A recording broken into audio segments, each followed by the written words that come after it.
Shalom, selamat pagi Bapak Ibu Saudara yang dikasihi Tuhan Yesus Kristus. Sebelum kita mendengar kebenaran firman Tuhan, mari kita berdoa. Bapa di sorga, Bapa dalam nama Tuhan Yesus Kristus, Tuhan dan Allah kami yang hidup dan berkuasa, Tuhan yang selalu menyertai kami. Terima kasih untuk segala berkat kebaikan-Mu. Terima kasih untuk hari baru ini kembali kami ada karena anugerah-Mu. Dan kami percaya Tuhan punya rencana baik buat setiap kami. Saat ini kami mau mendengar sabda firman-Mu. Urapilah kami Roh Kudus supaya kami mengerti dan mentaati setiap kehendak-Mu. Dalam nama Tuhan Yesus kami berdoa. Haleluya. Amin. Saudara yang dikasihi Tuhan, ayat firman Tuhan saat ini terdapat dalam Injil Matius pasal 15 ayat 30-31. Tertulis demikian. Kemudian orang banyak berbondong-bondong datang kepadanya membawa orang lumpuh, orang timpang, orang buta, orang bisu dan banyak lagi yang lain, lalu meletakkan mereka pada kaki Yesus dan ia menyembuhkan mereka semuanya. Maka takjublah orang banyak itu melihat orang bisu berkata-kata, orang timpang sembuh, orang lumpuh berjalan, orang buta melihat, dan mereka memuliakan Allah Israel. Saudara yang dikasihi Tuhan, perkembangan teknologi medis saat ini sangat luar biasa, dan adanya AI semakin mempercepat perkembangan dan kemajuan dari teknologi kedokteran. Kita semua perlu bersyukur atas kemajuan yang terjadi dan menyadari bahwa semuanya itu tidak lepas dari campur tangan Tuhan. Sebab dari Tuhanlah datang hikmat, kepandaian, dan kebijaksanaan. Dan Tuhanlah yang menaruh pemikiran serta pengetahuan kepada setiap orang. Tuhan memberikan hikmat kepada kita manusia untuk mengembangkan ilmu pengetahuan.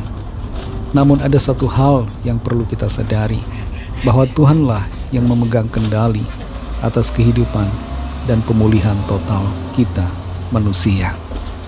Dalam Matius 15 ayat 30-31 ini tertulis tentang begitu banyaknya orang yang berbondong-bondong datang kepada Tuhan Yesus supaya disembuhkan. Dan semua orang yang datang kepadanya mengalami kesembuhan. Yang buta melihat, yang lumpuh berjalan, orang yang timpang kembali menjadi normal, dan banyak lagi sakit penyakit yang mengalami kesembuhan dari Tuhan. Dan semua mereka memuliakan Tuhan. Ada beberapa hal penting yang perlu menjadi sikap kita dalam hal ini. Yang pertama adalah tindakan penyerahan. Mereka meletakkan pada kaki Yesus, dituliskan dalam ayat ini. Mereka membawa beban hidup mereka. Mereka membawa orang-orang yang sakit pada kaki Yesus. Penyerahan ini menjadi hal yang sangat penting untuk kita lakukan. Seringkali kita tidak lagi menyerahkan pada Tuhan. Kita lebih menyerahkan kepada tenaga medis. Namun firman Tuhan kembali mengingatkan di sini, sekalipun teknologi kedokteran semakin maju, kita tetap harus menyerahkan masalah persoalan sakit penyakit kita kepada Tuhan. Pergi ke dokter bukanlah hal yang dosa, tidak salah saudara. Tapi intinya di sini adalah penyerahan kita kepada Tuhan. Yang kedua, kita perlu menyadari bahwa kesembuhan itu datang dari Tuhan. Tuhan Yesus menyembuhkan semua orang yang datang kepadanya. Dan kesembuhan itu bukan main-main. Itu adalah mujizat yang luar biasa. Karena penyakit-penyakit mereka adalah penyakit-penyakit yang secara logika tidak bisa disembuhkan. Tuhan adalah sumber kesembuhan. Tuhan itu maha kuasa dan sanggup melakukan segalanya. Dalam konteks saat ini, Tuhan bisa memakai dokter untuk melakukan pembedahan atas suatu penyakit. Tapi sekali lagi kesembuhan itu datangnya dari Tuhan. Hal yang ketiga yang perlu menjadi sikap kita adalah memuliakan Tuhan atas mujizat dan kesembuhan yang kita alami. Jangan sampai kita menjadi sombong dan merasa bahwa kita sembuh bukan karena Tuhan, merasa bahwa kita sembuh karena obat-obatan dan sebagainya. Kita perlu menyadari bahwa kesembuhan itu datang dari Tuhan, dan karena itu kita perlu selalu memuliakan Tuhan.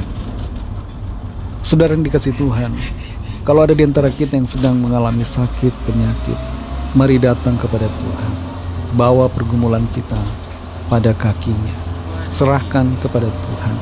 Berdoa dan minta pertolongan Tuhan.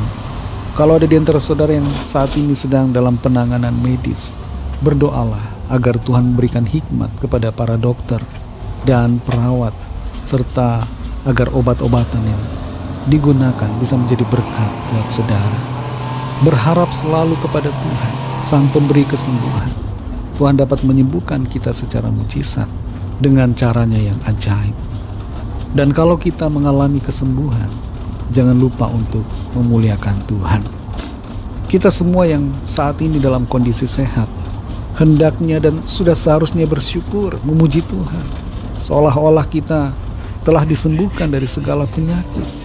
Kalau kita bisa bergerak, bisa berjalan, bisa melihat, itu adalah mujizat yang luar biasa yang Tuhan berikan buat kita. Karena itu bersyukur selalu kepada Tuhan, muliakan Tuhan, dan hiduplah berkenan di hadapannya. Mari kita berdoa. Terima kasih Tuhan Yesus, kami mengucap syukur untuk firman-Mu yang sudah kami dengar saat ini. Kami sadari Engkau Tuhan, sumber kesembuhan dan sumber pemulihan bagi kami. Dari Engkau datang mujizat, dari Engkau Tuhan datang pertolongan. Lawatlah setiap kami Tuhan yang sakit, yang sedang dalam kondisi kesehatan yang terganggu. Pulihkan setiap kami, berikan kesehatan dan kesembuhan yang daripada-Mu. Yang sedang dalam perawatan medis, sedang berada di rumah sakit, kami berdoa agar Tuhan Engkau melawat dan memberkati setiap tindakan medis yang ada, agar menjadi berkat dan membawa kesembuhan, pemulihan bagi setiap kami. Kami mau bersyukur kepada-Mu Tuhan untuk kesehatan yang Tuhan berikan bagi kami, untuk kesembuhan yang Tuhan kerjakan. Terima kasih untuk segala berkat Tuhan. Kami boleh bergerak, boleh bernafas, boleh berlari, berjalan, bisa melihat, bisa merespon dengan baik. Itu semua adalah mujizat dan anugerah-Mu bagi kami. Kami memuji Engkau Tuhan karena kebaikan-Mu. Berkati kami Tuhan Yesus di sepanjang hari ini dalam tugas aktivitas kami. Pimpin dan sertai kami agar kami berkemenangan dan kehidupan kami memuliakan nama Tuhan. Kami serahkan semua ke dalam tangan kasih-Mu. Dalam nama-Mu yang kudus, nama Tuhan Yesus Kristus, kami sudah berdoa dan mengucap syukur. Haleluya. Amin.